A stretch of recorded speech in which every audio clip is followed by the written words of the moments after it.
Girl, you bad, I need everyone to see you. Go ahead, go and flex on all these people. Girl, you bad, I need everyone to see you. Go ahead, go and flex on all these people. Hey, girl, you bad. I need everyone to see you. Hi, everyone. Welcome. We are here on Thursday. It is Thursday, October 3rd, episode 21. Episode 21. We are blessed to be here. I am your hostess with the mostest, right? Isn't that a cupcake? Yes, hostess with the mostest. I'm your girl, Sharen. Welcome to Beyond the Surface with Sharen. Jess. Hey, Jess. Hey, friend. So we today are talking about grief. So I know everyone, us all have been affected with some type of grief and trauma. So I need y'all to tune in, share. When you get in, say, hey, y'all know the rules. Come in the house. House rules here. You come in, you say hi. My mom used to get my friends when they came in the house and be like, don't come in my house not saying hi. So yes, I need y'all to come in and say hi. Where y'all at? Come on in the room. Why you here? Oh, darling. Hey, darling. Welcome back to New Jersey. Welcome. Yes. Big weekend. Busy weekend. From my mom. Yeah. So thank you guys for tuning in. New listeners, thank you for tuning in. My faithful at Lakeview, honey, mom. Yeah, so just came in the house. This is many months ago, high school, right? Just came in the house and mom was like, you got to speak when you come in the house. And she was like, okay. So yeah, we were teenagers then. Amy. Oh, hey, Amy. This is Kippie's folks. Hey, so thank you all for tuning in. I'm your host, Sharen, of Beyond the Surface with Sharen, where we dig deep. The surface is here. What we do, we go here, right? We go beyond the surface. We are here to empower and encourage, enlighten, and inform you. We're here to give you information on some subjects that we really haven't been in touch and in tune with. All glory goes to God because He is the one who has given me this vision. So I am thankful for Him. My feet are planted and my head is lifted, right? So today, our topic is called good grief. Good grief. It's a good grief. Good grief. I like it though. I like it. Good grief. The impact of grief in our bodies. When you come in, say hi. Tell me hi, y'all. Let me see who's here. Welcome to the show. We're waiting for folks to come in. So when you get in, for the new folks who don't know, when you get in, you say hi. Say hi to your host. I'm your host, your girl. I've been here we are episode 21. So we took a couple weeks off. So we're probably been on like steady. Hey, Keisha. We've been on since May. I think it's May 8th or 9th. We launched this podcast and it has been such a blessing. We've had life coaches. We've had pediatric doctors on here. We have had, I have a little list of shows you guys can go back. We talked about marriage, myths, and realities, which was an amazing show. We had three, well, including me and Ron, that's 4. But we had married couples on there who really gave you like the whole entire enchilada of how marriage is. So that way we're not going into marriage thinking it's some rainbows and fairy tales. So yes. Hey, cousin Carol. Hey, Fatty. And mom's here. So yes. So if you guys are in, come in and say hi. Good evening. Oh, it's Dr. Hope. Dr. Hope is here, people. So today, So today we are dealing and talking with grief. So when you come in, say hi. Thank you all. Thank you all for tuning in. I am your host, Sharen. So I appreciate you all tuning in. We also have like some transforming transition series that we did. And we want you guys to go check that out. We had Sade. We had Mike Jones. We had Steve Akins. So they all have some great stories. Last week, we had Dr. Roscoe. Were y'all blessed? Oh, she said, hey, Desi. Oh, you listen. Oh, Rosemary. Hey, boo. So we came back from vacation. Our neighbors are from the island of Jamaica, and they had us a a feast when we came off the plane. They're so cool. It is so blessed to have like some amazing neighbors who are family at this point, right?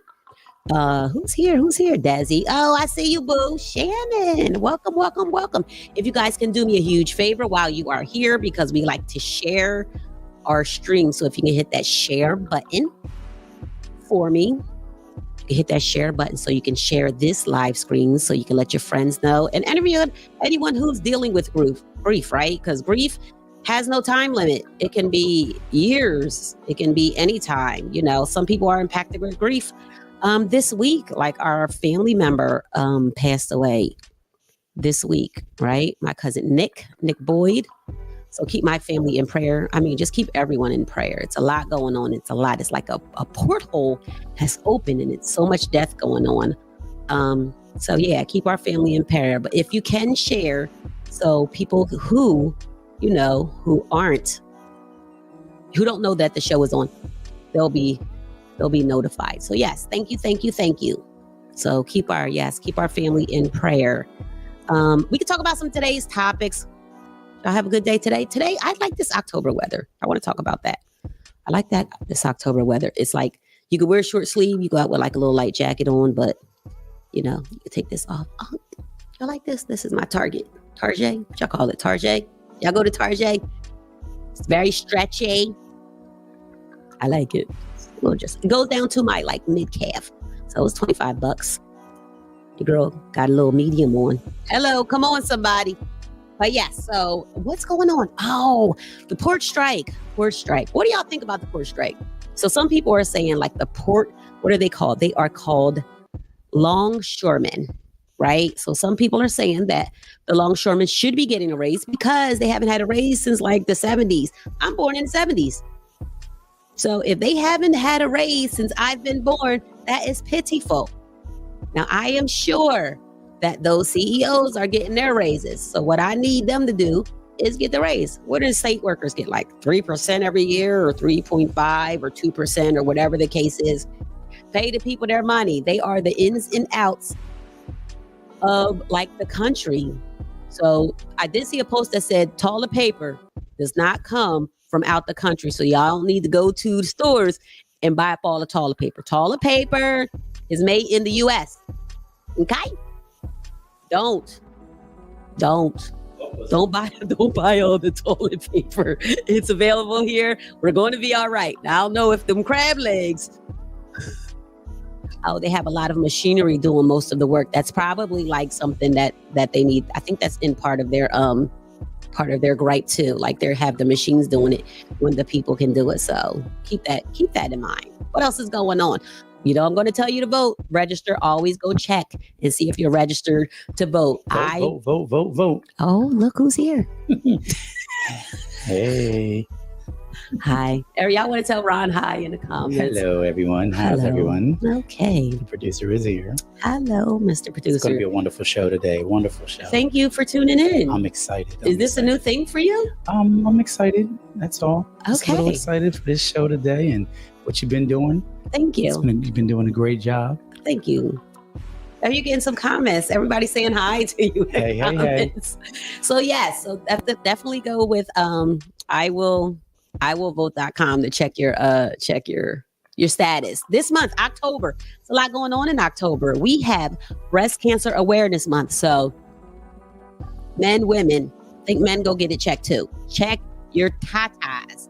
Go and get your panini press. Little machine coming, you stick it in there. It's like this. What it looks like? It's like this. Get it done. Yes. Check that out. Go get it's Breast Cancer Awareness Month. It is also Mental Health Awareness Month.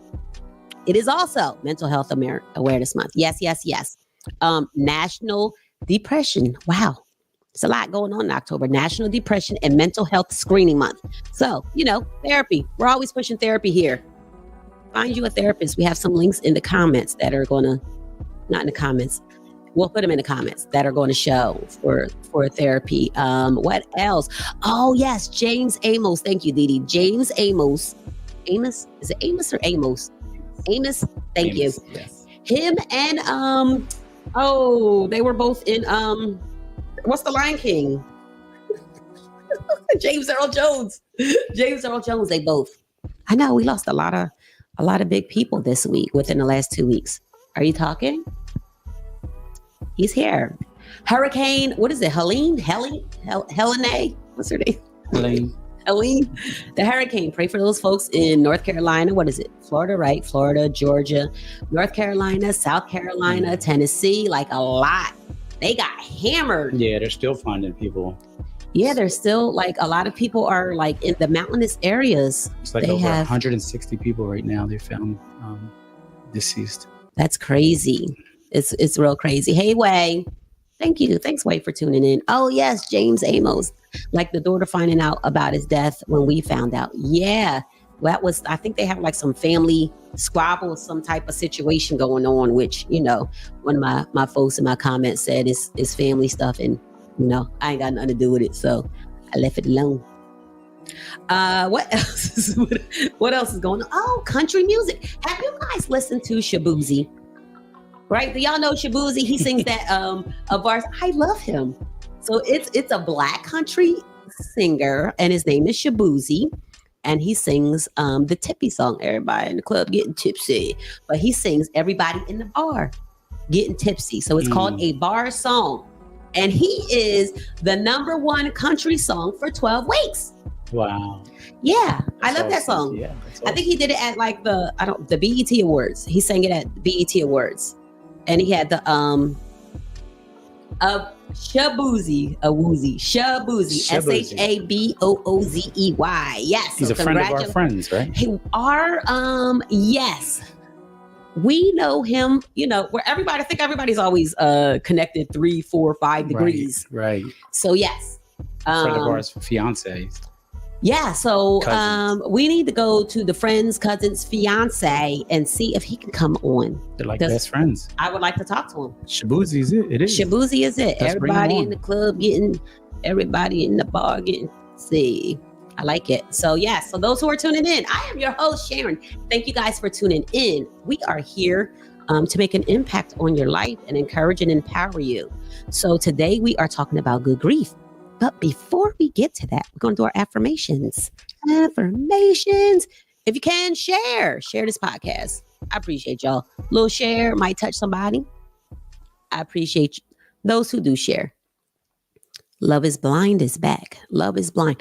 You know, they have had some successful. I don't know if the people on Love is Blind, do y'all watch that?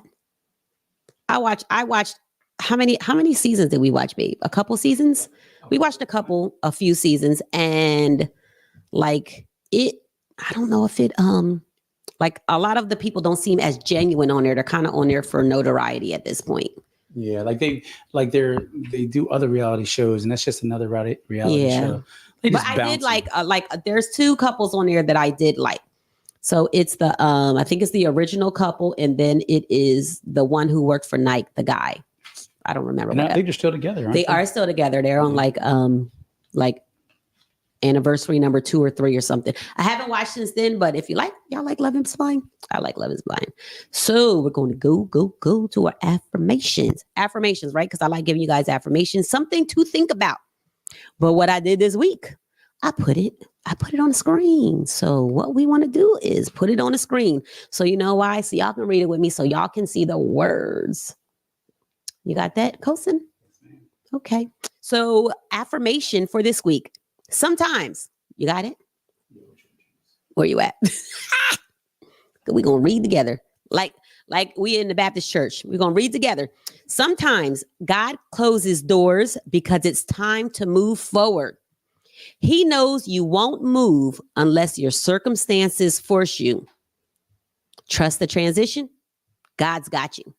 Let's read it again because I love it. It is so good. I know, because you know what? Sometimes my girl who coming on is a witness to this. Sometimes God closes doors because it's time to move forward. He knows, God knows you won't move unless your circumstances force you. That's relationships. That's jobs. That's places. Trust the transition. God's got you. I like that. That was good. Amen. Praise God. That was good. I like it. So, yeah. So true. You felt that? Trust the transition. Yes, trust the transition. Yes, yes, yes. God is good. So next, we have our guest coming on. We have where we at? Let me get my little notes here.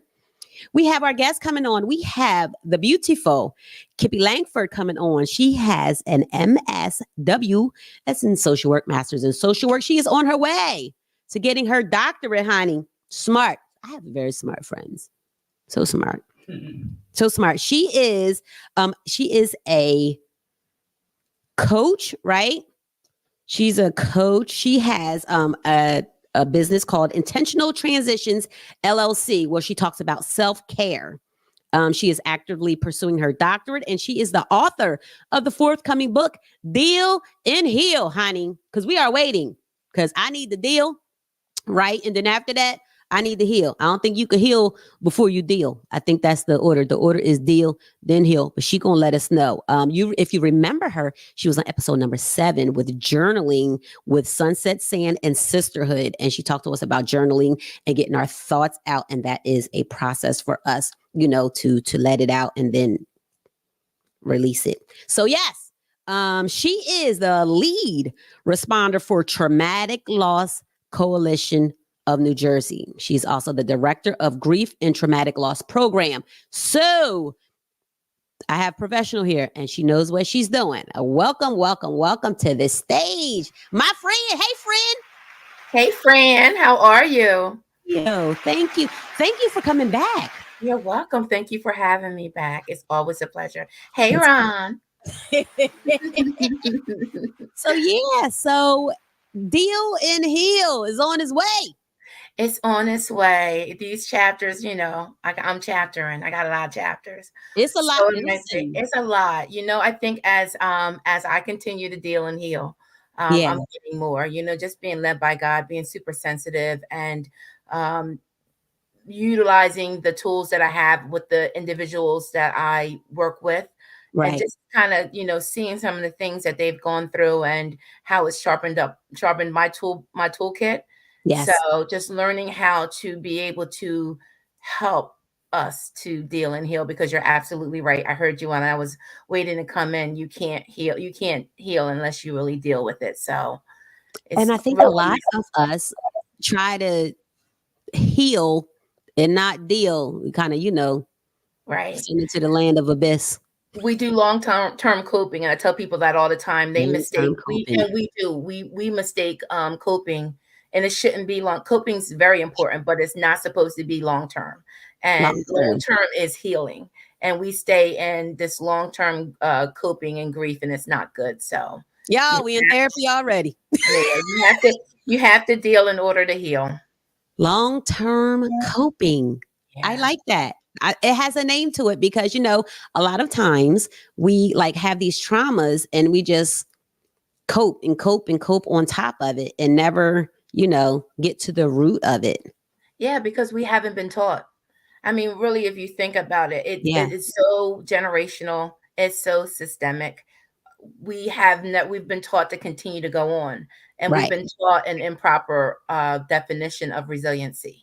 It's not continually going and going and going. It's really dealing and healing so that you can go, right? And and there's a pace to resiliency. Certain people, it may take you, a short time to heal from a sprain. It's going to take you longer to heal from a broken leg, right? As opposed to a sprained leg. It's the same thing with the trauma and the grief that we've gone through, how deep seated it is. It may take a little bit longer for us to really heal, right? So depending on what it is, will depend on how we heal and how fast we heal. But we tend to push through it because, especially moms, we got things to do. I think life is still lifing, and we're still moving on, right? Exactly. So tonight's topic, grief, it really stems from I have this childhood friend. I can call him a friend, and he is in the gospel world, and he has really been getting hit with a lot of his friends dying fast, from any reason. He asked for prayer, and I'm like, how can I help the community deal, or give them some help some information on how to deal with grief. And as I was talking to you, you said grief and trauma like go together. I never really even thought about that. They do. So grief and trauma do go together. And I know when we were talking, you're right. It just seems, unfortunately, like someone is dying so suddenly, right? Yeah. And I think that's what the biggest thing now is that there's so many people who are just dying of heart attacks, or just, you don't have that time. Unfortunately, when we look at cancer, although we don't like it, it's a terminal illness. You can go through the stages of grieving, right? That Yeah. person. But Yes. when you're dealing with a grief or a trauma that happens so quickly, and that's Mm-hmm. actually called traumatic grief, it's because, grief is dealing with a loss. Trauma is dealing with the incident, right? So all Right. of the stuff around it is the distressing event that really like stops you. It enables you in a way, right? It Yeah. doesn't, you get stuck there, right? And we've all had some type of trauma that we had to kind of deal with. Shoot, pandemic was some trauma, right? Because we've Yes, it all, was. I tell people all the time that was traumatic for everybody. And Uh, people still have like some anxiety from it. they they do, Yeah. and I said that for the longest time. We've only just started scratching the surface, and I think that's really helped. I mean, and we dealt with grief then as well, because a lot of people were dying then, Oh right? yeah, like mass. When they were putting people in freezers, that was Correct. traumatizing to me. Correct. So you Yeah. look at it, and so that's where grief and trauma kind of go hand in hand, because if you look at the definition of grief, it's a response to a loss, how our bodies respond to loss, whether it Mhm. be behavior or physical, our emotions, right? That's Right. how we respond to a loss, whether it be a death, or whether it be, something that we lose, which is called ambiguous loss. It's that loss that's still there, like maybe a divorce, or, Right. a loved one going to prison, or your best friend moving away, right? Or your breakup or something like that. So Oh, that's still a loss. We still feel that pain, and we still go through the same grieving process as if we were losing someone physically. Yeah. that's So good because never really think of like the friendship or the relationship. I know, like with divorce, since I've been there, I know you have to like, come to terms and right, deal and heal with that. So I put that in the mourning, right. the mourning part Hmm. of you mourn the relationship because, you expected something different, a different outcome. But I never Right. really like, put it together with relationships or people moving away or that type of thing. That's really Yeah. insightful. Yes, that's called ambiguous grief. And that's a grief that we all deal with, and we don't know what it is.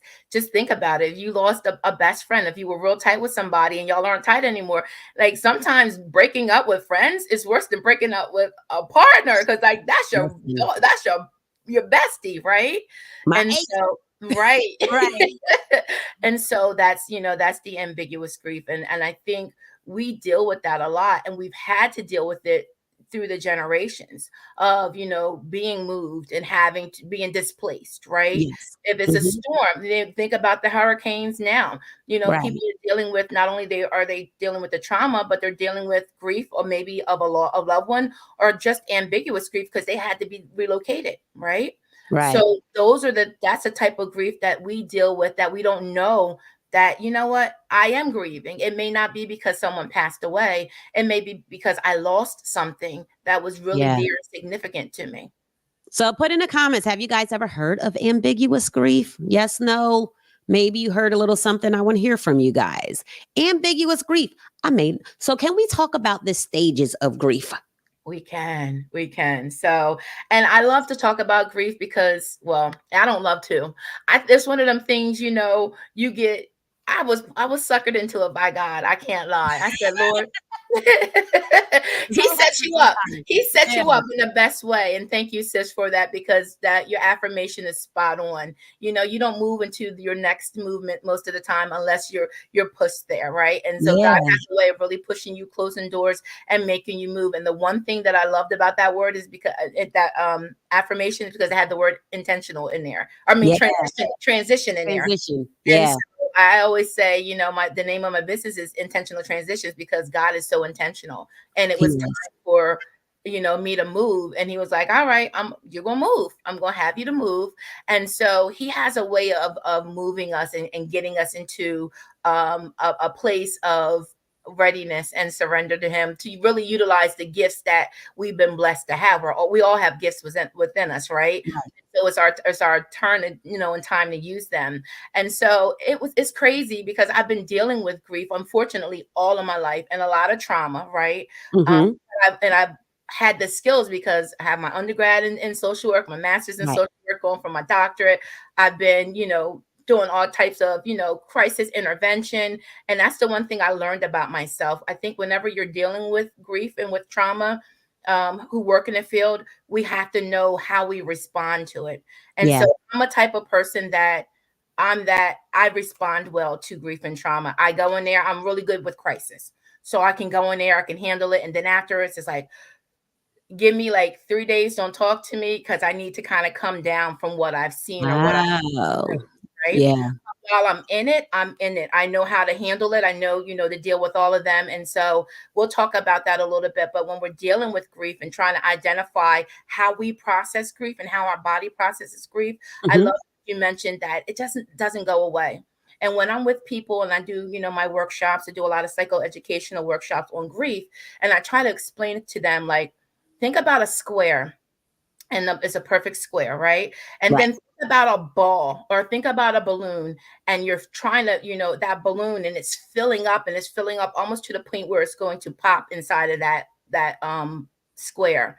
That's like grief. That's like that's acute grief. That's when that first happens. So unbearable that there's no room for you to move. Everything looks like it's about to pop, and it's, you can't, almost your breath is taken away, right? You're having grief reactions, right? And then as time goes on, that ball may get smaller, the years go by, and that ball, may get smaller. But here's the thing, that ball's still going to be there, because grief, although it's painful, it relates us, it keeps us close to that person who we're grieving, who we lost. Grief will never go away, and it shouldn't go away. And I always try to encourage people that it may go away. I mean, and it may be a small little dot, and you may not even be able to see that dot, but that dot's still there, because that person or that thing that you lost, you're always going to love that person. And so I kind of look at grief as, although it is hurt, like, dang, good grief. Well, guess what? There is good grief too. And that grief is that remembrance of that person. So just wanted to throw that out there for you. But 5 stages of grief, of course, and I know you've heard them. It's denial. We don't want to really kind of deal with the fact that that person has gone or that situation has changed, right? That's the denial of it. That's kind of like, and I believe everyone has gone through that stage. And here's the thing about the 5 stages. When you go through them, it's not linear. Grief is not, okay, I'm going to go through denial, and then I'm going to go through anger, and then I'm going to go through bargaining, right? It's not, linear means it doesn't stay here. A straight line. It can be like, you know what, I accept it, I accept it, but you know what, but then I'm angry again. So it doesn't feel like straight. So the 5 stages, 5 stages are denial, it's anger, it's bargaining. Bargaining is the one, like, people aren't too familiar with. So that's kind of like, God, it should have been me. Just let me go and let them stay. So we've been there. We've done that. We've known people do it, right? So that's the bargaining stage of grief. And then you have depression, right? So that's a part of the stages of grief. And then you have acceptance. Now, you don't go, okay, and my condolences for your family and your loss right now. But it wasn't like when you found out, you said, okay, I'm going to decide that I'm just going to go to denial, and then go to anger. No, your body has a way of, it's so intricate, and it really is a cope. It helps you to cope with everything that's going on, right? And I always say, like, I had an epiphany today as I was preparing. I was getting ready, and I was like, we look at our bodies and we look at our nervous system, because our nervous system deals a lot with how we process everything. Our emotion has so much to do, with regulating, and I really deal with regulating our nervous system because it's so important. But I was thinking about, like, when we're stressed, or when we're depressed, or when we're dealing with this grief and the trauma, and sometimes it's so heavy, but how we still are able to make it and still do it. And the scripture popped in my mind. It was like, that we are fearfully and wonderfully made, that God, even in our the fact that he knew that we were going to go through something, we were going through this traumatic time or a time of grief, our body knows how to regulate itself through the different stages and what we go Isn't that through. amazing?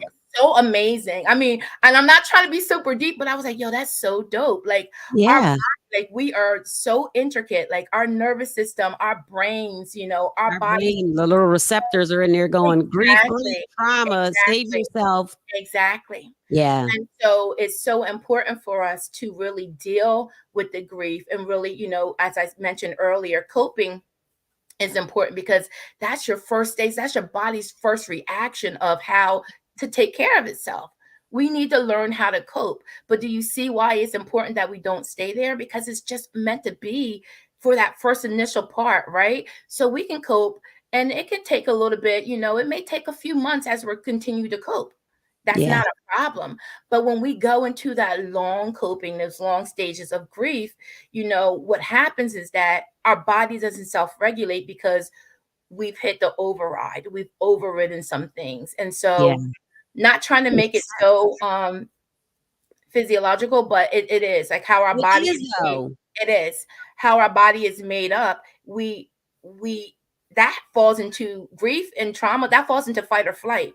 Right. So that's that kind of like your body's going to react to all of that pain. Even in the physical, it's Physical. yes. It has to take care of you. You understand? Yeah. Like that's why some people are like, you know, oh Danielle, thank you. One of my favorite scriptures too. It takes care of us. Like our body will make sure that we're okay. And Yeah. so, but what happens is we stay in that fight or flight. We stay in that mode of reacting of you know what I mean, this is how, and that's not where we're supposed to be. And Right. that's why our nervous system continues to, we override it, so it continues to keep on going, and we push past a lot of the hurt and the pain, and we don't allow ourselves to really go through the grieving process because it Yeah. hurts, it's uncomfortable, you know, it's not, it doesn't, sometimes we're laughing and we accept it and we're excited for them. It almost feels like you're bipolar, with no disrespect to anyone, because you're like, oh, I remember the good times I had. You know And what I then mean? you're Like crying the you're next. Yes. happy, and the next thing you know, you're crying, right? Because your body is like trying to process all these emotions of what grief is going to take you through in all the stages. And like I said, that's why it's not linear. You just don't set, your body's just not like, Zigzag. okay. However, it can be anything. It can be the smell. It can be a song, right? So, and that's a part of your trauma triggers, and we'll talk about that too. But anything can take you back to certain things, or just even grief, right? That, like Yeah. you said, that nostalgia, those things that you remember, you remember. You're going to Mhm. remember certain things about people, right? Anniversaries may come up. You may be fine all year long, and then that person's birthday may come, and then you're automatically sad because your Yeah. body is dealing with the grief of the incident. And that's how Yeah. our bodies are made. We're made to remember things, good or bad. Right. Right. So I know some people are like, when the week leading up, I know these people for sure, and I can say that I'm one of them. The week before something traumatic happened, like in your family, somebody passes away. Like that week, you feel somber, like you kind of go into like a self depression. You like your body actually feels it. Because it's anticipatory. Okay. Regardless, it's anticipatory. So that's, you're anticipating it. Whether you know it or not, your Okay. body is anticipating the grief that's coming, right? The memory. So and that's why I say your body is so fascinating. It's so Wow. amazing. It gives you the cues that you need. You just got to learn how to listen. And That I is think good. we've been so programmed to keep going that Yeah. we don't really understand our body and its functioning and how it functions. Got you. Yeah. Okay. So some of the things that acute grief, it's like maybe a car accident, a natural disaster, like you said, some type of violent crime. Mhm. A lot of things is like it's difficult to process those emotions like shock, denial, anxiety. You can be irritable. You can be sleepy. Like, so those are grief. So those are grief responses. You Mm-hmm. can be irritable. You can be sleepy. Some people go to sleep. I know me. That I'm a sleepy person when grief happens. You My just body sleeping puts me to away. sleep. My body will put me to sleep. I'm just like, you know what? This is too much. I need to go. I need to go sleep. I'm sleepy, right? So that's me. You can be, cloudy, like, and you're thinking very foggy, Yeah, right? You can, of course, we know signs, physical signs is crying. It can be withdrawal. Those are the things that we have to like look at and say, okay, that's associated with grief, right? And those yeah. are normal. Those are normal. You can question God. Like, all of those things are normal grief reactions or responses. Got you. You say you Mhm. question God now. You know the church folks. Listen, so we had a lot of people pass away at my church, and I was asked. One of the things I'm so blessed to have is that I have a female pastor, and she's a licensed clinical social worker. So my Wow. pastor is dope, right? So she's like, we need you. We need you to come and talk to us about Yeah, grief. There's a lot going on. I said, okay, well, it's not traditional, She said, talk to us, right? right. Because it's important for us to understand, especially in the church realm, The household of faith. the household of faith, that it's okay to grieve. It's not, we're not always blessed and highly favored. You Right. know, we're not always, wonderful, and everything is, I'm blessed and highly favored. Yeah, but I'm grieving and I'm hurting and I'm Yeah. angry, and I don't understand why this is happening. And I always say God can handle it. Like, he knows when you're upset. He knows when you're sad. He knows when you're angry. He Right. can definitely handle it. And so it's important for you to identify those feelings so that you can heal from them, so that as you're going through the coping phase, and then eventually, going to healing, you got to be honest with yourself to know that this Mm-hmm. is painful, this hurts, and that's okay to be able to recognize what it is and express what it is. Another thing that I think when it comes to grief that we don't talk about as black people, black and brown, right? Black and brown Right. people, we don't talk about the fact that we get fatigued. There's compassion fatigue. And it's in the church Yes. a lot, and especially with individuals passing. Because I know you and I talked about it. It's almost like your body, to help you to deal with it. You almost kind of like have to desensitize over after a while. Can When you we're explain compassion fatigue to the viewers watching? Yes, I will. So compassion fatigue is you extending compassion and you being there for somebody, but dealing with the same thing like over and over again. And so Wow. a lot of people who suffer compassion fatigue are people in the helping fields, or in clergy as Yeah. well. Right. So they're helping, they're dealing with death, right? They're dealing with a lot of grief and traumatic experiences. Experiences. People Yeah. who deal with grief and trauma, right? As a profession, people who are counselors and therapists, we deal They're with always. Yeah. They're we like the deal phone with call. it. Call a pastor. Correct. Somebody's dying. Call them to come pray. That has to be a lot to carry. Correct. And Yeah. so we deal with compassion fatigue. And it's okay if people are like, I feel bad, but I'm just like tapped out, and a lot of people are like, this is a lot on me and I'm tapped out. But your body is you're hearing it over and over again. And there's only so much that you can really do until you're like, I need a break. But just like Yeah. anybody who's doing something, we need rest. We all need rest. Or your body will shut down on you. It will Like you were saying, like the grief in your body, it'll give you symptoms. it will. And It if will. you don't listen to them, like what do people have? Like irritable bowel. I've read people have like grief can give you irritable bowel syndrome. And grief is a killer. Like, grief can lead to stress. It gets Literally. you like, one of the biggest thing is cardiac. It Yes. deals with your bowels, with your mood, right? Yes. All of that. It what's it called? Cortisol. It helps you. It makes you women. It makes you Mhm. retain weight. Um, Yes. because it because grief and trauma gets trapped in your body. Wow. If you don't get it out, after a while, and that's why it's so important to deal with the grief, to deal with the trauma, because it gets trapped. It has nowhere to go, and so it's trapped in your body and it's causing disease. So how can you tell us how grief gets trapped in our body? Like, I'm interested in that. Yep. It's for What's that pushing the override. It's pushing the override button a lot. So it's Wow. not allowing yourself. And for me, I'm one who dealt with a lot of pinned up grief and trauma. So Mhm. it's pushing that override. I was the one who was like, I'm okay. I can handle it, when I wasn't. And I kept on, and my body was telling me, it gets trapped because we don't allow ourselves to get it out, and we don't know how to. That's why Right. therapy, and I'm so glad that you're an advocate for therapy and coaching, Yes. because that's why it's so important. We have trained professionals who can work with you, to get that trapped grief and trauma out of your bodies. I'm actually in a course right now. Pray my strength in the Lord.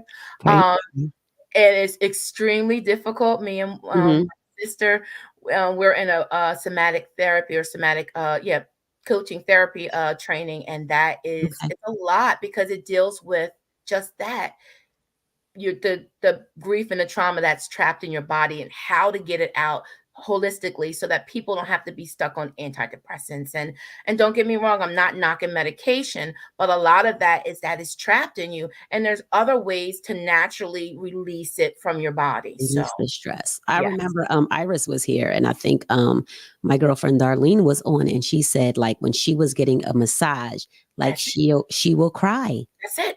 Because it's like she's releasing like the energy out. So, and a lot of people don't understand that your stress, for women and for men too, where the trauma is trapped, is right in your groin. It's like your hips. It's your birthing. And doesn't that make sense? Because that's where we can hold the most weight, right? And Right. so it gets stuck there, and it gets stuck up in our necks. And and so when you do get massages, when you do stretches, right? There's times that I just was stretching and didn't even know. I'm like, and I stretch a lot because my hip flexors, I have to make sure. So I'm like, what is it? And I would just bust out crying. And not until I started doing research and started doing studying, and now under the tutelage of Dr. Blakesley, who is like one of the head somatic therapists, in the world, that I was understanding that trauma is trapped in your body. And there's certain things that, you'll do, and you'll stretch and you'll move and you're there, and you don't even realize, like you said, and all of a sudden you're crying, because that is coming out. Right. And so you need somebody who's skilled to be able to do that, to help you release that. Yep. So the trauma, and I can believe that, because I know, like, when I sit, like when I stretch, I feel so much better. Like in the morning, I've kind of gotten into like a routine of stretching. Not exactly my hip flexors, but which I should do, because clearly there could be trauma like trapped in. But like my shoulders are always like tense, and it's like you're tense when trauma happens. Like your whole body kind of like clenches up. And grief, because that's the fight or flight, right? You either going to fight or you're going to run. Some people freeze, but that's our body's way of a defense mechanism to make sure that we're safe. Like I said, our body is so intricate. It's going to do what it needs to do. When you get that gut feeling, when you just kind of know something's not right, and you're like, oh, I got to go. Or, we get all these signals and signs, because that's how amazing it is. We have not been taught, really. We kind of taught, if something happens, when it's serious, you pray about it, right? We're generationally taught. Say a right, prayer and it'll all be God bless, and everything will be fine. And that's it. The Lord will take care of it. Right. I'm like, well, why? That's I'm like, Jesus. Jesus in therapy. Why can't we just pray and get help, or pray and stretch, or pray? Do those things, self-care. Just leave it at the altar. They told us leave it at the altar. And I'm like, honey. And if that's against, so I'm like, why am I at the altar every week? Because I got a whole lot of stuff that's in me. Yes. Right? I need to get out of me, right? Because it's true. And we have been, we deal with generational trauma. Right. dealt with generational trauma for so long that we just were taught to continually move through it.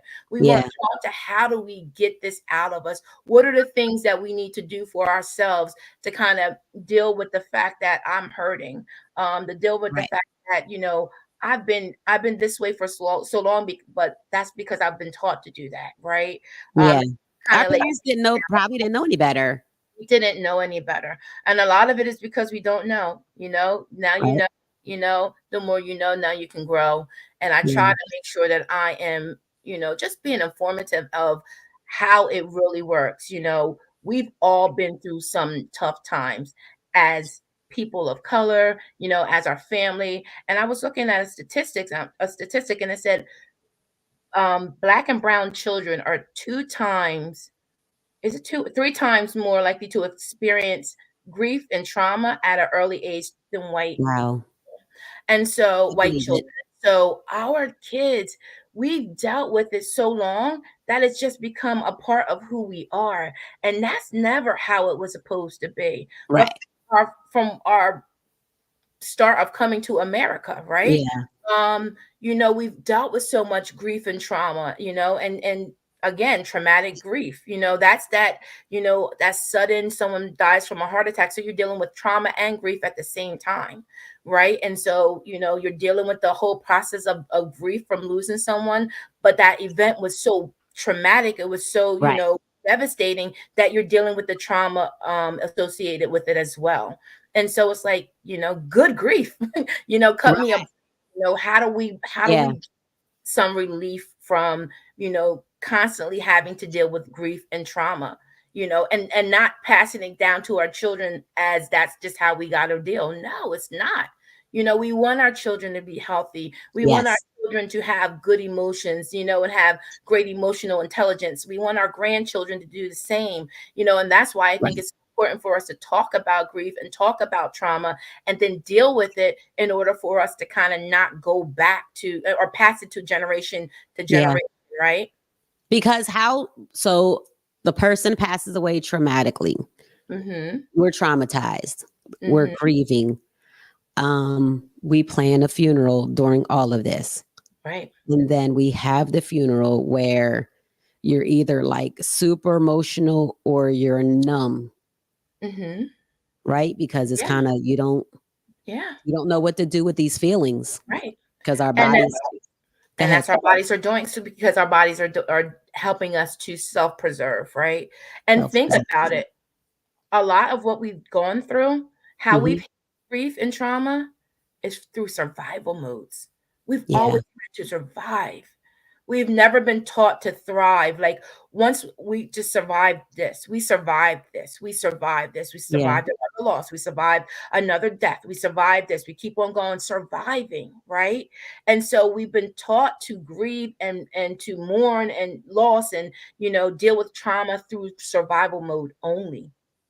Oh, Right. So how after this funeral and we go to the repast and eat the chicken and uh-huh. then we go Because home. we have to have good fried chicken and baked You gotta chicken. have the chicken and Yep. baked chicken and the biscuits Right. and so we go home and there are no coping mechanisms, Right. right? We just go home and try to continue to exist.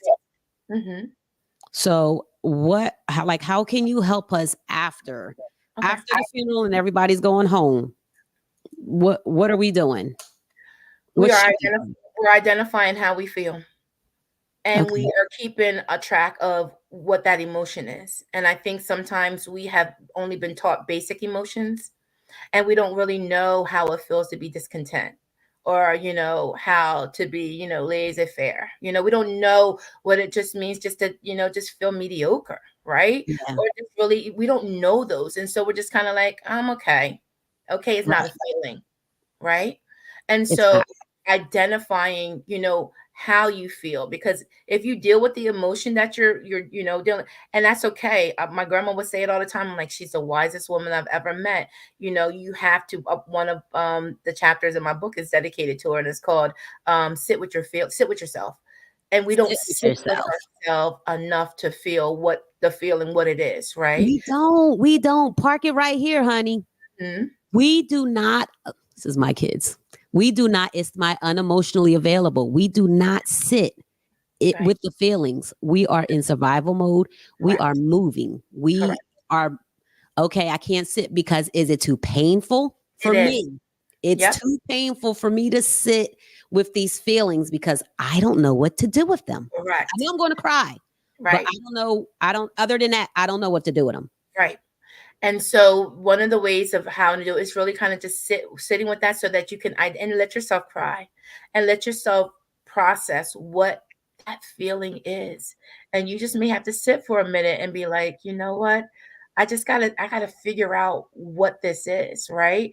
Certain ways of me to identify, and I teach people is your pies, and it's not mine, so I never take credit. I forget the person who came up with pies, but it's not sweet potato and pumpkin. We don't do pumpkin. Sweet potato and apple. It's none of that. Pie stands for it's a way to do a self assessment, right? A self scan. It's a way to do a scan of your body and how you're feeling, dealing with that emotion so that you can understand what that is.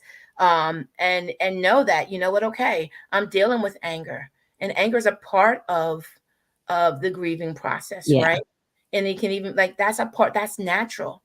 But you have to be able to say, you know what, I'm angry.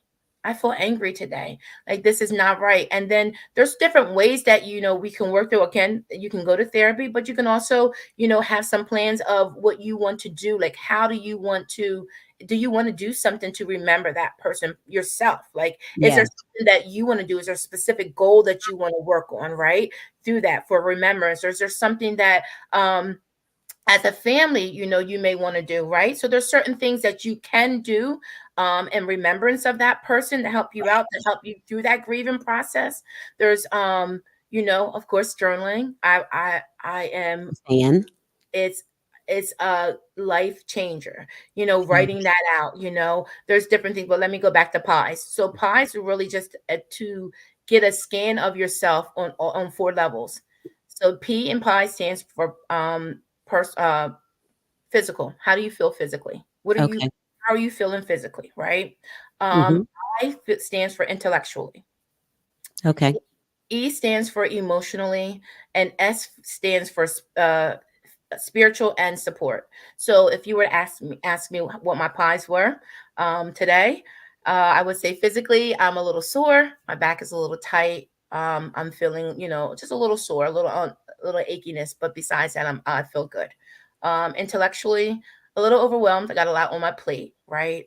Certain things going on, but it's good. And so when you're asking yourself and you're doing these scans, so E, emotionally, I how do I feel emotionally? Hold on.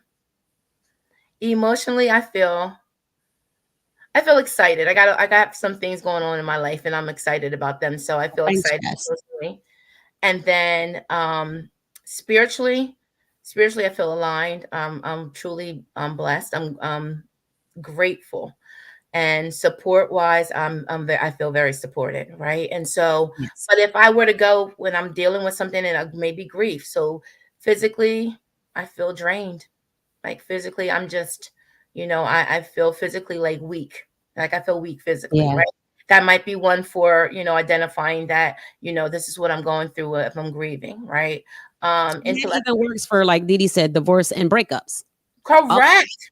Yes. Correct. That's the ambiguous grief, right? Ambiguous, so identifying what that ambiguous grief is, right? And so your pies are a way to really check in with you for your emotions, just to see what's going on with you.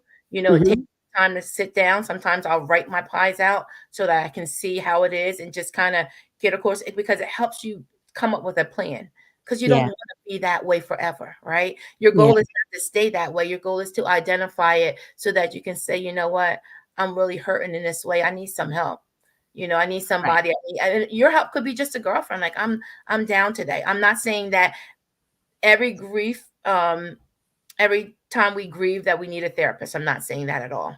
Even when it comes to some trauma, but I'm saying, it could be some type of support that you need. Yes. And you need to understand that there is support out there for you. So guys, I want you guys to write your pie. Like, remember this. Just put it on here on the screen. It's physically, intellectually, emotionally, spiritually / support. So, like, when you are, God bless. Thank you. So when you are, having moments, you need to. I gotta write it down. Somebody texted to me who has my phone number. So that way I can have it in my phone. He said it's in the notes, but I need to text it to me. So yes, copy paste, send it to my phone. So that way I can put it in my journal. So that's a good way to see where I am. Dee says sitting in her feelings is hard. What does that look like? So it is hard. So Dee, it's hard. It's extremely hard. And so it's not having to, so it could be 5 minutes. I'm not telling you to hurt yourself, because if we sit too long, there's a lot of stuff, especially trap trauma. And if we sit, there's a lot, right? So and what'll happen is, and to the degree that and I always try to let people know this, being triggered is not a bad thing. It's your body telling you that you need healing in an area, in a certain place, right? Oh, wait a minute. You say what now? It's not bad. It's your body telling you that you need being triggered is not bad. It's your body telling you that you need to be healed in a certain area. Y'all got that? Take it as okay, I'm triggered. Like, because I think sometimes we're like, oh, I'm triggered. Yeah, it's bad. You know, you're triggering me. You know what? I got to work on. I still need to grow in that area. There needs to be some healing in that area, right? So it's not bad. It's your body's way of letting you know it's not always a bad thing. It's your body's way of letting you know there's still some healing that needs to be done in that area. Yeah. What is Felicia said? What's trap trauma? Trap trauma is exactly that. It's trauma that is trapped in your body. So it's and it manifests itself as disease, as high blood pressure, as irritable bowel syndrome, as heart palpitations, anxiety. Yeah, and so those are forms of trap trauma. Like depression, is that's trap trauma, broken heart syndrome. Yep. And so everything is not, you have to know, to be in the field to know like what trap trauma is and how it is, but it can be how it manifests itself, definitely. Yeah. We're doing questions. Okay. What if you get triggered and cry but don't feel the same hurt? To me, that means that you are healing. Oh, okay. So if I can, there's times, for the majority of you know that my sister Spree was murdered and my cousin Taya were murdered at a very early, my first day of my freshman year of college, my freshman year of college, my sister and my cousin were murdered. And that was over 30 years ago. And still to this day, so that was traumatic grief, right? Yeah. And so still to this day, although it was over 30 years ago, Dee, I still cry over them. But it doesn't hurt the same. And so that just means that my heart is healed. Like I'm healed, right? In that area. Doesn't mean that I won't have those feelings. Doesn't mean that when I think about them, I might not get teary-eyed, or, I may laugh, depending on what it is. That's something that, will happen to you. But the more, and I'll say this, Dee, I'll give this example because I use it quite a bit. When you're healing, I always give the stitches versus the Band-Aid versus the stitches. Okay. And how we heal, or how we cope compared to how we heal, right? Right. So when we know, say if we're playing a sport and we get cut, right? And it's a deep wound, or say if we break our leg or something and it's deep, right? And it really requires stitches. But what do? We'll slap some Neosporin on it and we'll put a Band-Aid on it, right? Quick glue. Right. That quick glue, right? We'll put that on there. Yeah. But what'll happen if we hit that again, what's going to happen to it? It busts wide open. And it's going to do the same thing, right? It's not until we get that stitched up so that it can properly heal, right, that we're able to. And that's what the healing process looks like. It's like you have to get that really. It's painful. Healing hurts. Physically, it hurts. If you get a cast on your leg, it does. So understand. anytime you heal, it's going to hurt. Physically, it hurts. Yeah. It's like that when you get your stitches, right? I So love that you said that. right, Healing hurts. healing hurts. It does. My And I little light always, bulb, my little I light was bulb went off. right, and that's why I always like to use the example of a physical when you physically hurt yourself. Yes. When you have to heal from that, it hurts until it gets Yeah. better, right? And here's the thing: I dislocated my shoulder one time, right? That thing hurts sometimes, and it hurt like crazy. And sometimes, guess what? It's still gonna. Depending on if it's raining too much or if I'm Yeah. doing the most and lifting weights and I do it the wrong way, I still have that reminder that it's there, but Yeah. it doesn't hurt as much as it did when it first happened. And that's how healing happens, Dee Dee. It's still there. You may shed some tears, but it's not going to hurt as much as it did. Now, if you continue to cope, you Right. know that you're in prolonged coping is if every time that happens, it Hmm. opens up again and you're like, you can't stop crying. All those feelings are there. You're triggered and you can't, your body's telling you that you haven't healed. You're not You healing. haven't healed. Put that in the comments, y'all. Healing hurts.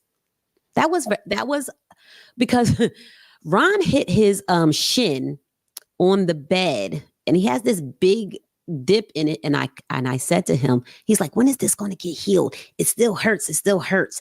And I'm like, it's going to take a while. It's It not is. going to heal overnight. It's going to be like months and months because it's bruised. Right. So that, sorry that happened to you, but I can definitely, compare that to trauma Right. and grief. Right. Yeah. Yeah. Healing hurts. And that's why people don't like to do it. And that's why they stay in coping for so long and have That's why and we're take doing on and take on bad coping mechanisms because it's easier to cope with it because you don't have to deal. There you go, it. dealing Yes. and healing.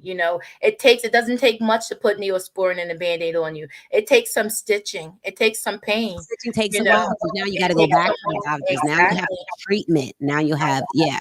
Well, when you break your leg, you have to go through to physical therapy or hurt anything. If you hurt anything, you have to. If you get a hip replacement, you got to go to physical therapy. Healing is a process, and it hurts. So how can, with the healing that hurts, so we're coping, how do we get out of our learned coping behaviors? Going through to therapy, sitting in our emotions, being Mm-hmm. okay, Mm-hmm. being okay to be emotional. It Like is. it is. It's okay to be emotional as long as you manage it. So it's okay to be like, because, and here's managing, like understanding why you're feeling the way that you're feeling. We just Yeah. kind of just allow ourselves to feel this way and not really identify it. So when it comes again, it's like, I just feel this way. I feel, why do you feel this way? What's happening? Taking that time to realize like something triggered this, something's going on with me. Like, why is it? And that's Yeah. that sitting, it's that journaling, it's that support. You can go to a support group, you can go to a grief support group, right? You can do Oh that. yeah. Yep. You can get a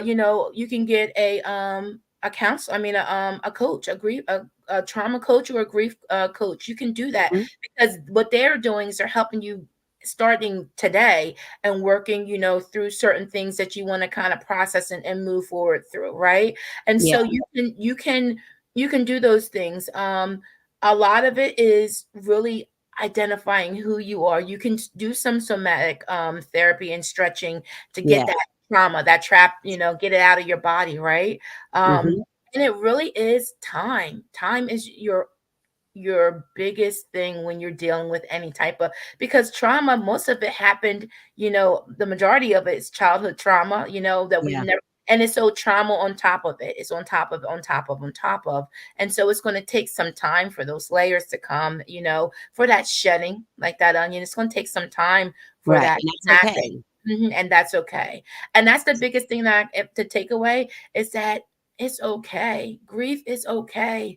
That's our body's way of letting us know that we've lost something and it hurts. And so, but we want to rush the process, or we want to stay in We coping, want to ignore, well, is ignore it and stay in and coping stay in coping. and So, not one of the healing. questions is, what happens when you have those people who always want to talk about your loved ones and you're not ready to share your feelings?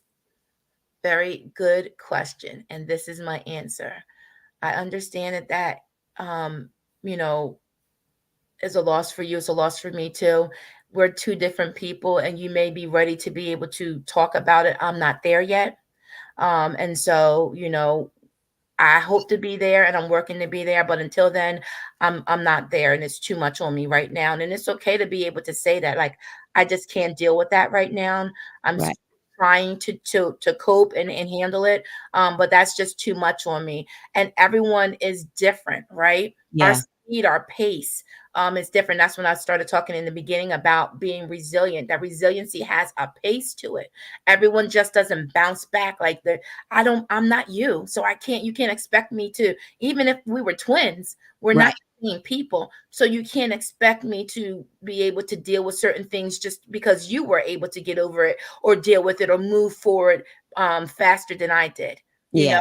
So you have to understand, and be able to communicate that I'm still handling this in the way that's the pace that's best for me. Right. And so I'm not at that place where you are to be able to, talk about it. I hope to be there. But right now, this is where I am. Got you. What does Carla say? Samskaras is a term used to describe imprints of trauma mentally and in our body. Yeah, Wow. you were saying that. You're like, that's part of this, Mm-hmm. the trauma. Somatic. Mm-hmm. So, Traumatic. and we say somatic. Yep. Mm-hmm. Somatic. I Yes. wonder if that came from the same, that's a part of that. So we call it somatic. Yeah. Yeah. Yep. And we also coping, because I know in the Black and brown community, Definitely create we boundaries. could take coping long term, like decades. We'll cope for decades and be like, okay, just I don't know if we don't deal to get We to the don't. heel. So how long is like too long? Is there too long of coping if you're not like dealing? Yeah. Yes, because coping's really only supposed to be, I would say no longer than a year. If you're dealing with grief, our Yeah. body is to cope. So like remember, coping deals with the downstairs brain, which is the fight, flight, or freeze. That's our reactive, Yes. right? So that's how our body reacts to grief initially. It may take a little, maybe 6 months. We're going through the grieving process, right? Mm-hmm. Um, I mean, we're going through the grieving process to heal, but the Yeah. coping of it, the coping should be no longer than a year to me, when it comes to the coping part of grieving. The healing Right. part, that's long term. Yeah. That can be, you can be healing and that can be long term. It's going to take a little bit, but you have to coping. That's the initial, and your I think body. we have it backwards. Say it again. I said, I think we have it backwards. We are like some super long term Or coping people. we are, and because of that in our bodies, it causes so much. Like our body gets stuck in this reactive. Like we push the override, and our nervous system is so heightened because we don't regulate it right. We don't. Yeah. I can attest to that. I can say, like, dealing with grief and trauma with myself, my coping mechanism was food. Right. So some people go to the gym, some Right. people do other things. I ate like Mm-hmm. a lot Yeah. to like, even when I would get like anxious and Yeah. anxiety and depression, like I would want to eat Mm-hmm. my food, and it brought in weight gain, it brought Mm-hmm. in high blood pressure, it brought in like cholesterol issues. So I can definitely say, like, it does sit in your body. And It I does. was coping, and I was okay with the coping. Like, I wasn't looking for the heal in deal or deal and heal. I was not looking for that. I was okay with, this is what's happening. I'm grieving and I like this space. Right. Right. Right. And it wasn't that you liked it, it was just comfortable because you were doing it for so long. Yeah. Because being truthfully honest, and I'm not, because I'm talking about myself too, I'm the same way. I'm not happy when I get on that scale and I gain weight. So it really wasn't like I was so happy. It was just that I was comfortable in doing it. And so Yeah. what I did is I created a bad habit or a bad coping skill Yeah. in order to appease what was really going on in my body, which was just needing me to heal from the fact that I was hurt or I was grieving or whatever that emotion that I was dealing with, right? And Right. so we pick up, you know, coping, and it doesn't have to be drinking or, smoking or whatever. It could be, like you said, the eating, or it could be, I don't know. I'm trying to think of one now. That's a good one. That's not so bad. But there's certain ones. My mind. I'll think of one, but I'll do with the eating, because that's definitely one that we will do. To cope. To make sure that we're okay. A lot. Sometimes we cope by kind of like just putting it in a, like, making ourselves to try to forget it, right? Yeah. So trying to, like, make yourself say, okay, this didn't happen, or you know I'm just going to forget about it. I'm going to suppress it, right? I'm going to put Yeah. it down. And so that's another way. That's bad coping, mechanism, when you try to suppress how you're really feeling, but you're doing that in order for you to really try to, make it right. Or people go to the extreme, like someone said, and go work out. Now they're like a fanatic at working out because it takes their, I don't know if it takes their mind, but that's their coping mechanism. It is. Yep. Yeah. Yeah. And so there has to be balance in it. And that balance is the healing part of it, right? It Yeah. has to be the fact that, like Deanna said, how do you do it? Maybe it's 5 minutes of just sitting with yourself and writing that down, right? And then maybe it gradually, goes to like 10 minutes. And while you're doing that and doing some reflection, you may say, like, I need help with this, right? This is not, because once you are intentional about making yourself, aware of how you're feeling, you can't escape it. That's Right. the that's You the can't. part, right? You can't.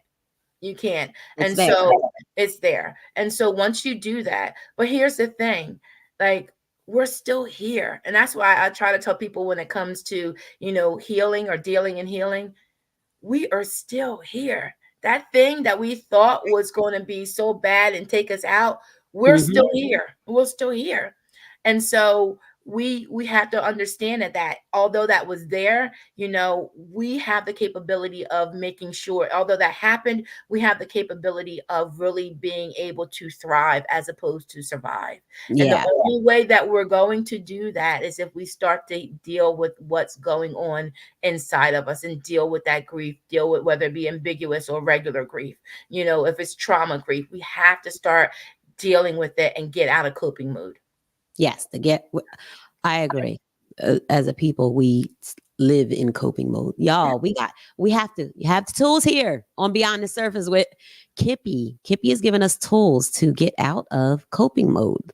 As y'all know, we live in coping mode. Coping mode is comfortable, as as Emoti said. It provides a false sense of security. Carla says, how about as a people, it is said that people of color carry trauma from our ancestors and is said that we inherited, it's rooted in our DNA. Have you heard of that? So it is. So it's called ACEs. We call it ACEs. And they say Yes. that ACEs it's adverse childhood experiences or trauma. It's just another Mm, fancy word for trauma. But we do, and scientifically, and research has shown that it goes from generation, is passed from generation to generation. But guess what, y'all? We know that. We right. know that it is because we know our history. And Yeah. so we know how we deal with certain things. I know that we were talking, Sharon, when we were talking about this episode and Yeah. saying, like, things that we heard when we were younger. What goes on in the house stays in the house. Stay in How the house. horrible is that? Good Oh my grief. God. Don't That's tell. grief, right? Good, Um, good grief. Good Lord. Yeah. Lord. But we heard those things. And so Yeah. they've been taught and they've been passed down from Mm-hmm. generation to generation. Certain things that we did to cope, So we got those coping, we don't talk about anything, and what goes on in the house stays in the house. So we didn't know how to really express what was going on in our bodies and how we were Right. feeling, what our emotions look like. Because for women, we didn't have time to talk about emotions. For men, that made them look weak, right? So it's like, Right. well, dang, you're darned if you do, darned if you don't. How do you really express yourself and deal with the fact You that don't. I got some, you don't? You And so don't. you pass on. So how it's passed on from generation to generation, I mean, it's shown up in DNA now, but how it's passed on from generation to generation is because of how we model. Yeah. So I'm modeling it to my children. Guess what? My children's modeling it to their grandchildren, and it keeps on going and going and going.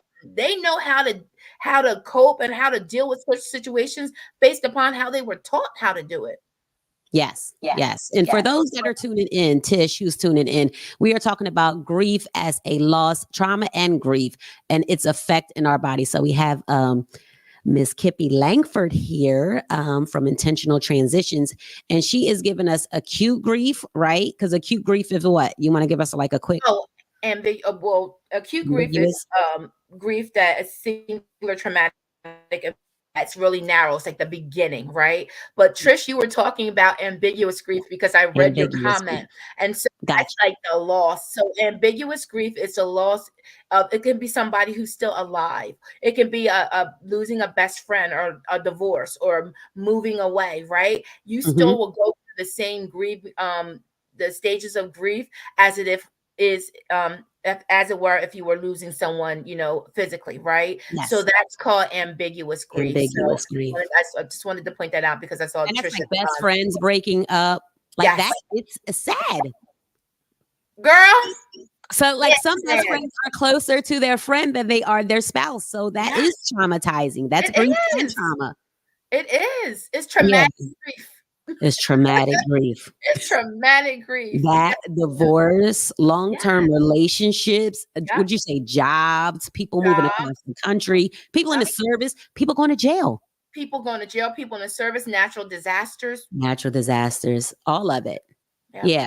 And it affects us. And I don't know if we do have, a name to put to it.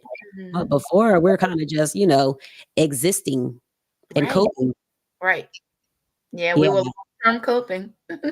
We're done coping. We have some coping skills to use at this point. We're going to sit in it, right? Sit here. It's probably sit with yourself. You put that up there. Sit with yourself. Because my friend Carla told me, and this is when like my auntie died, my other auntie died. Like it was a lot. It was a lot of grief. This is Aunt Patsy right here. So hey, everybody, look, y'all. This is Patty.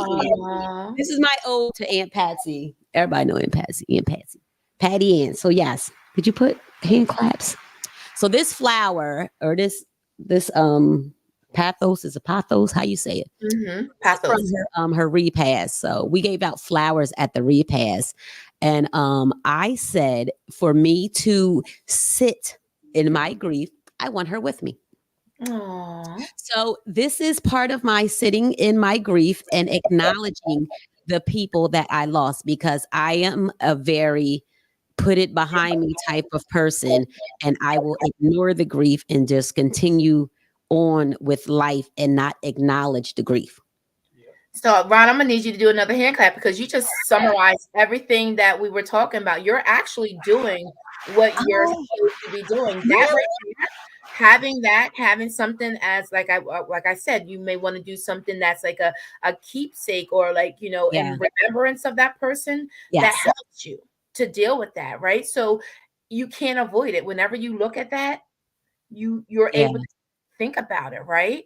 And so that's the difference with Dee Dee said, how I may cry, but it's not, it doesn't hurt as much anymore because you're dealing with it. Because whenever you look at that, you've identified what that flower means. You know that that's significant to those that you lost, and that when you look at them, you feel it, right? You allow yourself to feel what that feels like. You may laugh, it may bring laughter, it may bring tears, but you're identifying and you're dealing with your emotions and able to move from coping to now, going through the healing stages of grief. Right. So Carla, that's so beautiful. She said, not only can you sit with it, you pour into it, nurture it, and it's so healing.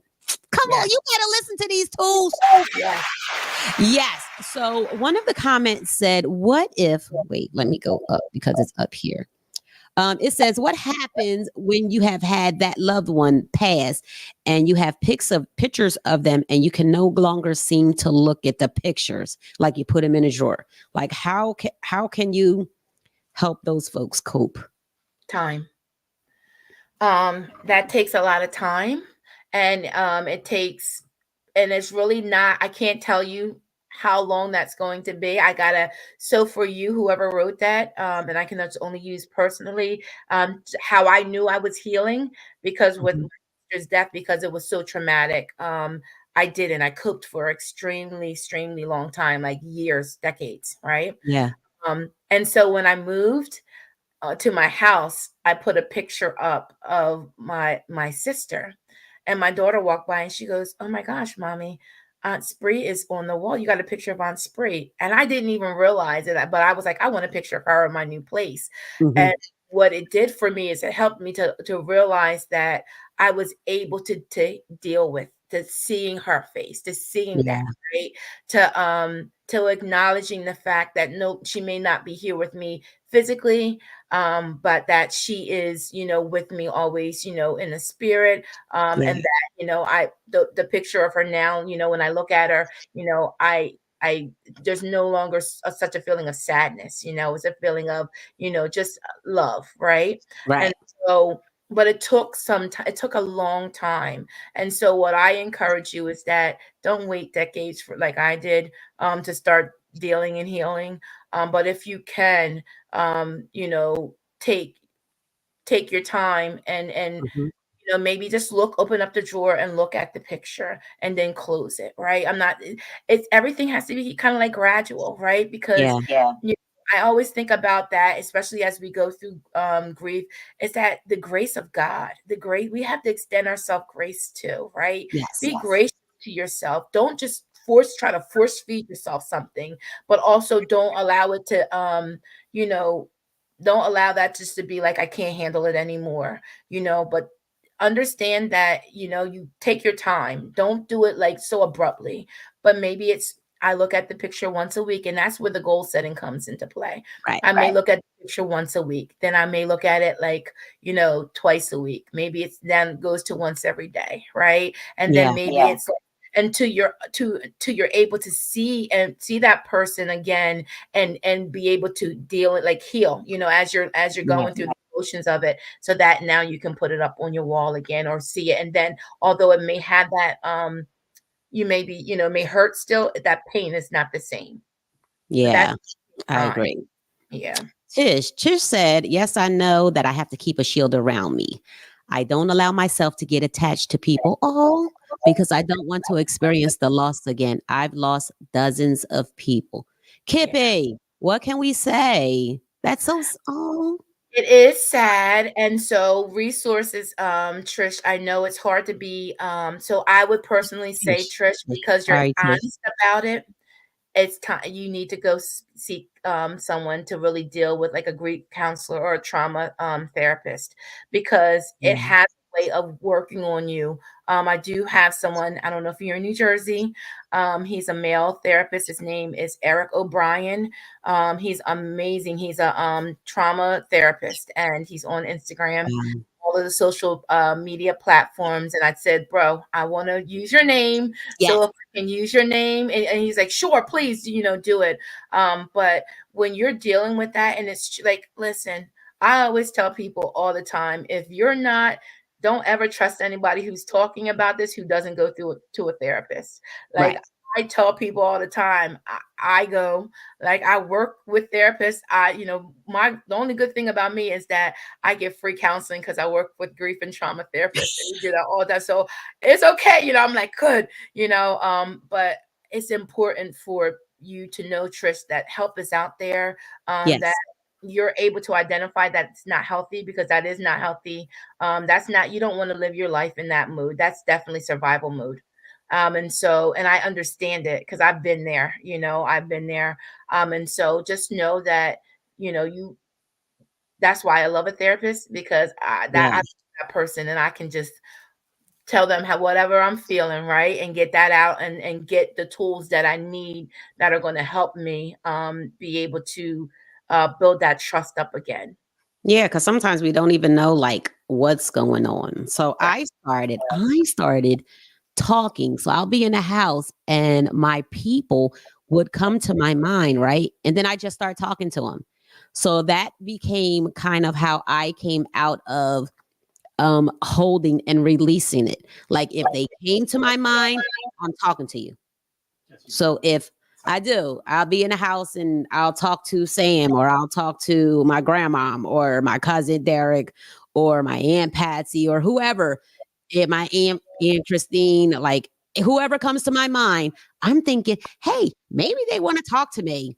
And if they're coming in my mind, there's some type of connection. So I want to, and I feel like that's my release of talking to them. And it helps me, I guess it helps me cope, heal. It does help you cope. That's actually a part of coping as well. Grief coping Mhm. is to identify. So that definitely is a part of when you're dealing with loss like that. Is Yeah, to try to make peace and to do that, and that really helps along. It'll take you from coping into healing. it does. It really did. What did Carla say? She said, how about people here? Let me throw it on the screen for you. Boop show. How about people who are addicted to that feeling? They don't seem to want to heal. They seem to be addicted to being in that space and whatever it feeds within them. Okay. Um, there's really nothing much that you can do. That anytime you deal with healing, it has to come. That person needs to From initiate it. within, right? It has to come from within. So what do you do with those folks who are like they're just those type of people? Like they just don't want to, they don't want to heal and they're always like, are they in grieving mode? You Or give they them just, information. For me, yeah, I would give them information on on the benefits of, why it's important to allow and to feel, your feelings and to go through the grieving process. yeah. Here, Because let me send you some links to a therapist. understand this, Therapy. that part that you were talking about, remember that's part of the 5 stages of grief. That's denial, right? Yes. Oh, So yes. so you're just stuck in one of the stages, right? Yeah. Understand that. Like it's you're I stuck like in that. that stage, right? Yeah. So the person could be stuck in the denial stage. So Right, they sit in there and they just right, sit in denial right, for a while. And that could correct. be like they're coping. And so what I would do is really kind of have start talking about it a little bit, right? Yeah. And how that, how does that make you feel? How, try to help them identify that so that they can kind of go through. I want to hear them say, I'm angry, I'm sad, Right. I'm mad as hell. I want to hear that because they're not in denial anymore. Yeah, because what are your emotions? Like what emotions are you experiencing? Right. And I think that's part sometimes we block out the emotions because No, we don't deal. That's correct, part of the not dealing. correct. And then we're okay with not dealing because we're suppressing Right. all of that. And we're just Yep. living life and experiencing stuff. All meanwhile, your body, Your body internally, it's all messed up. yes, because my stomach will get tight. I'm about to laugh because ulcers. You can get ulcers. Ulcers, right? That's what they call them. That's what Ulcers. the ulcers. You got to take Right. the acids. Right. Now Yeah. you got ulcers. Yes, yes. That is so when the folks was getting ulcers, that is them not coping. A lot of it dealt with internally, what's Got going you. on with you. What you Yeah. say, Courtney? Talk a little bit about flight. Oh, flight and fright? Flight and Fight and flight. fight and flight. Is that what Um, you mean, Courtney? I so hope it's just your body's way of reacting to something that's um dangerous or imminent danger, right? Your yeah. body will go into a mode of survival to protect yourself. And so that's what we do. That's that fight or flight. She You know, said no freeze. What's freeze? freeze is a part of so it's fight, flight, or freeze. Okay. So freeze, so she wants me to talk about freeze. Yes. Okay. And it's not common. But when certain people who are dealing with imminent danger, Mm-hmm. or your a response or a way to react is them freezing. They don't know, and that can be a physical thing, or they can, or they can just their brain, like it's just almost kind of like, how do I move? Like I feel physically stuck, and so that's the freeze part Yes. of it. Because I'm a freezer. Oh, she just froze. Oh, you just froze. Where'd you go? So let me tell y'all when we get our Kippie back, our guest back. So freezing. Let me tell you how I freeze. We were on a cruise ship and a lady slipped and fell. Right on the while we were out on the Lido deck. It was like they were doing some ice sculpture and there was all of this water and it was leaking and there was water all over. And the lady slipped and fell. Boom. I am right. I'm on sun deck, chilling, eating my ice cream. Yes, I do freeze. Carla knows. I freeze. And the lady slipped and fell and she hit her head. I seen her eyes roll in the back of her head. Me, I don't move. I actually that's my freeze. So I don't I you know what? I kind of maybe thought I would be like a fight or a flight, but I don't know why I'm not a I did. So some nurse lady came and jumped. She was in the hamburger line. She came and jumped right on the lady and started doing like CPR and doing all this other stuff behind the lady's head. Ron did get up, but me, I'm a freezer, honey. Froze right there. I am 3 feet away. Fight, flight, or freeze. I am a freezer. I would think I would be like a fighter. I'm not a fighter. Maybe it's my old age, y'all. Oh, can I hear you? Am I here? Can you hear me? I can hear you. I don't see you though. I don't know what happened. I am so sorry. Did I finish that ice cream? No, I hear you. I can hear you. I can hear you. Yes. What you say? Mickey is a freezer. Mickey is a freezer. Oh, can you pass freezing down? Is that in our DNA? I don't know. I don't know if you can pass freezing down, but yes, put in the comments. Hey, you guys, are you a fight? Are you a fighter? Are you a flighter? Or are you a freezer? Put that in the comments. Which one are you? Because y'all not going to get on me about being a freezer. Yes, let me know. Let me know if you are a fighter, a flighter. Take off. You running. Now, if I see my folks running, I'm going to run. Yeah, me too. But I'm a freezer. I fight. Not always physically, but even more mentally. Yeah, let me know. He said A as in all three. That's your cousin.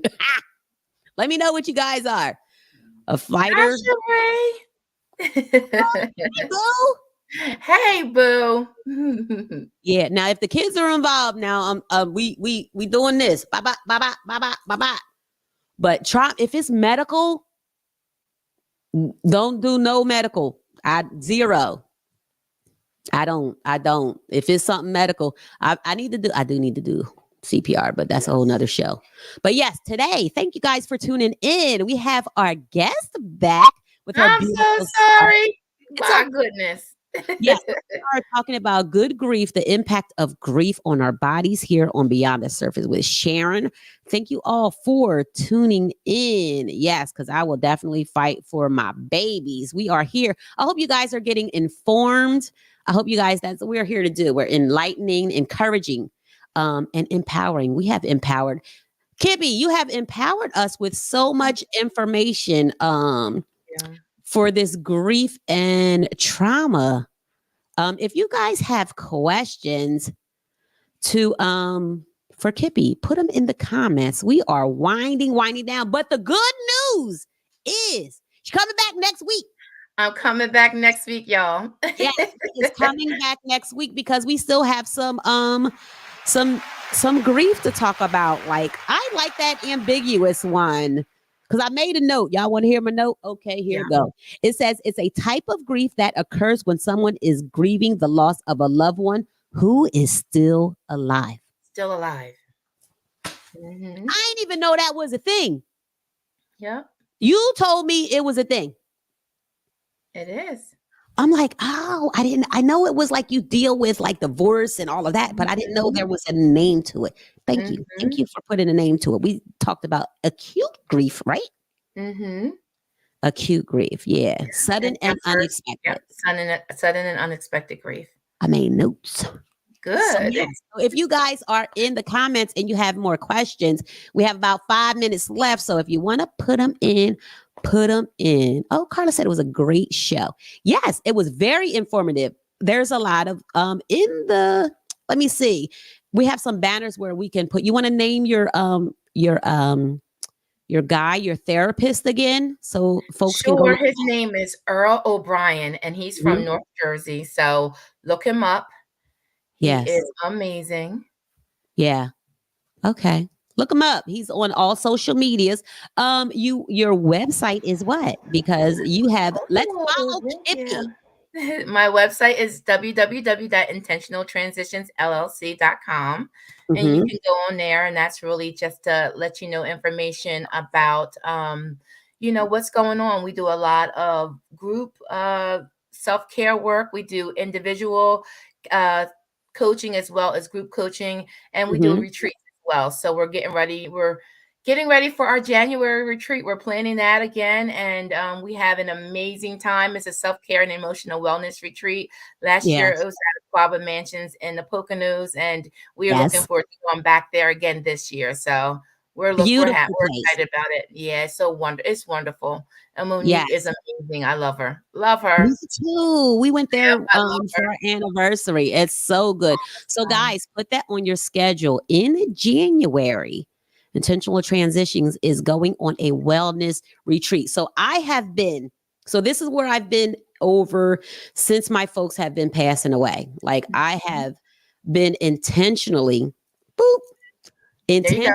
doing self-care for myself because I know like I was not well. You're existing. So you're not well on the inside. You might have all of that on the outside and people like, hey, how you doing? I'm good, girl. When you're not.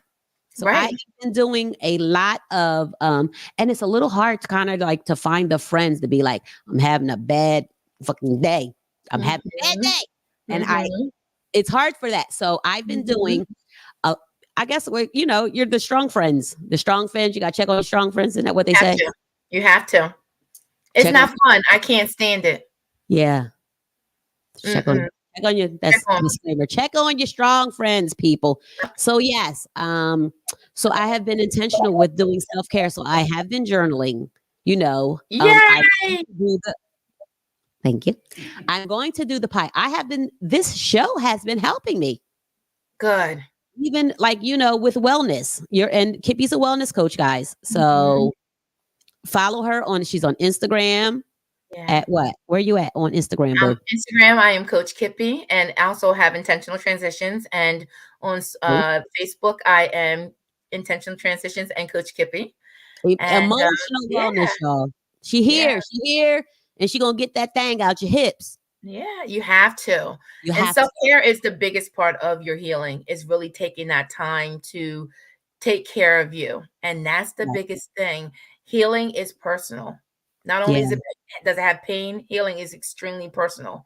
And you're the only one that can do that. So you have to take the time to work on you, do that self-care that is going to require for you to deal and heal. To deal and heal. So questions. Y'all have questions in here. Thank you all. Thank y'all for tuning in. Thank y'all for hanging on. I do not have a giveaway this week, but I appreciate y'all staying on. Next week, we are going into part 2 with good grief, right? Yes. So we are going into part 2 with good grief. We have Kippie Langford here, Intentional Transitions. I love that name. Thank you. Because it's so important, and we have to be intentional. Yeah. I always say God is a God of intention. He doesn't do anything haphazardly.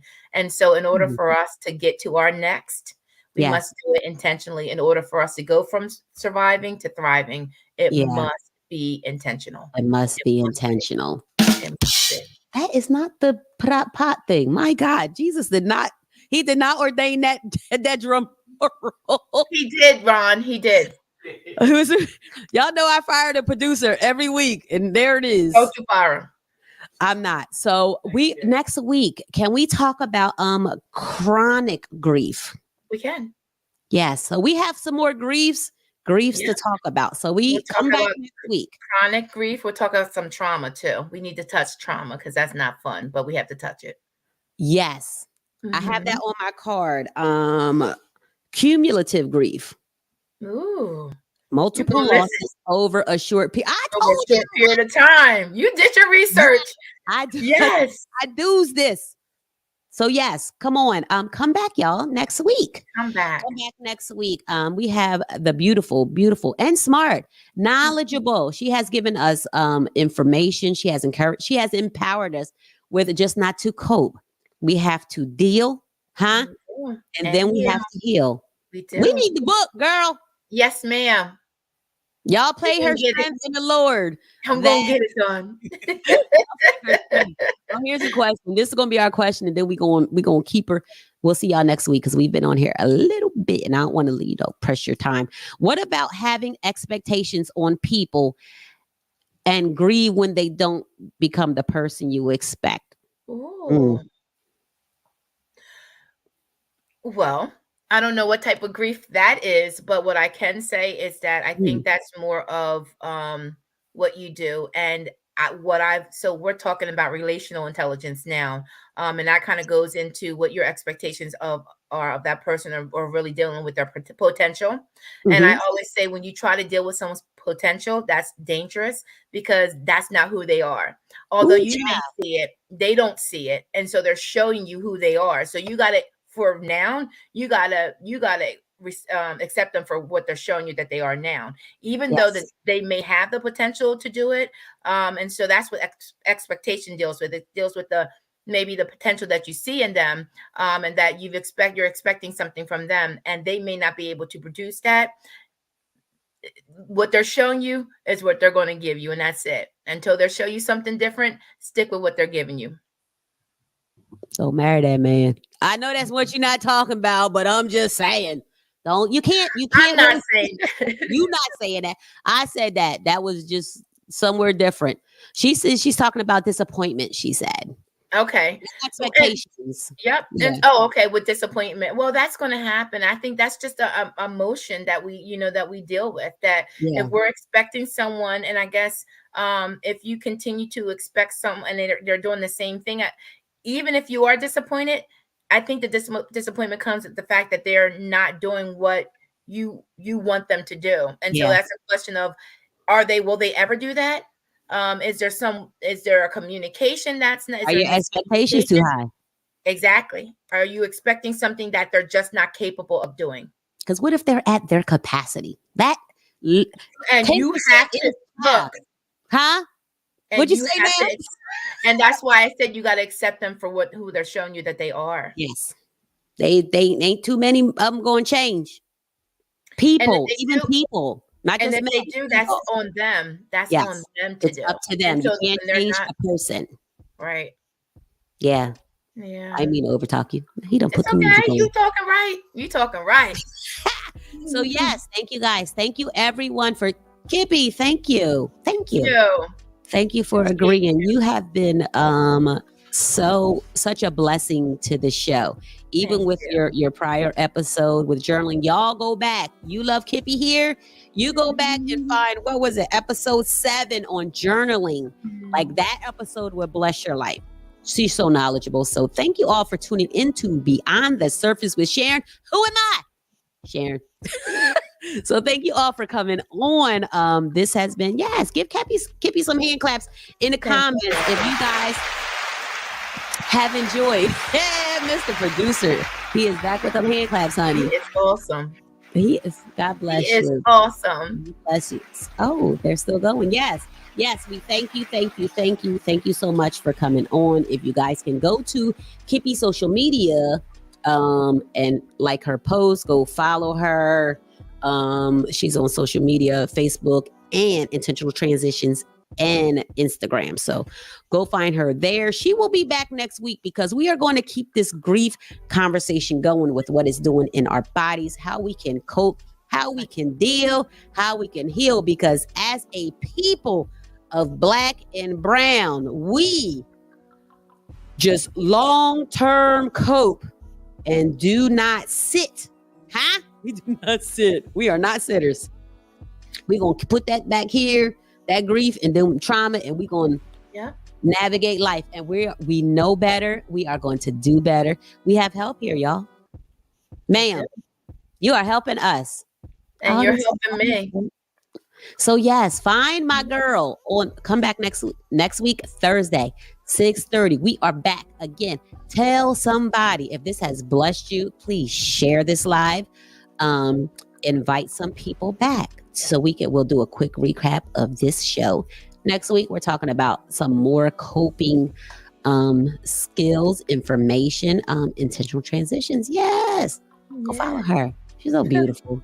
Thank you. So are you. Thank you for allowing God to use you in your gifts, because when I tell you that I thought about you when the affirmation came up, I'm telling y'all the affirmation again as we go on out the way. It says, sometimes God closes doors because it's time to move forward. He knows you won't move unless your circumstances force you. Trust the transition. God got you.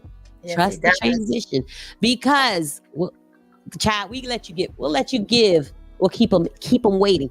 Next week, we'll get Kippie's testimony, right? Awesome. You guys, I'm gonna need y'all to tune in. We're gonna bring her in early because we need to hear her testimony. So y'all get here on time next Thursday at 6:30. Okay.